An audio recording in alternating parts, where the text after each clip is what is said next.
বন্ধু তো সেইজন যে বলবে যে আমি তোকে দুনিয়াতেও চাই দোস্ত, জান্নাতেও আমি তোকে চাই, জান্নাতেও তোকে চাই। হাসরের ময়দানে বাইচা গেলে অন্তত আমি যেন তোরে দুইটা সওয়াব দিতে পারি। এটা হচ্ছে বন্ধুর কাজ, যে আপনাকে তাহাজ্জুদের জন্য ডাকবে, ফজরের নামাজ একসাথে পড়তে নিয়ে যাবে। আছে না নাই? এরকম বন্ধুর দরকার। রাতের 3টা বাজে যদি আপনি কল দিয়ে বলেন দোস্ত আয়, সে একবারও জিজ্ঞেস করবো না যে কোথায়, আগে বের হয়ে যাবে, তারপরে বলবো যে কোথায় আসবো সেটা কো। আর এখন বন্ধুরে ফোন দিলে কয় I am busy, call me letter.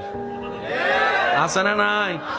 আবার অনেক সময় সাইলেন্ট করে রাখে, অনেক সময় কল আসলে দেখেও রিসিভ বলেন না, দেখলেও রিসিভ। যখন তার দরকার হয় আপনারা জ্বালাই ফেলবে, কিন্তু আপনার দরকার হইলে তারা আপনি 5 ব্যাটারি টস দিও খুঁজে। মনে রাখবেন সবচাইতে বড় বন্ধুকে আপনার জন্য উম্মত হিসাবে আপনার নবী, বান্দা হিসাবে আপনার রব হচ্ছে আপনার সবচাইতে আপন।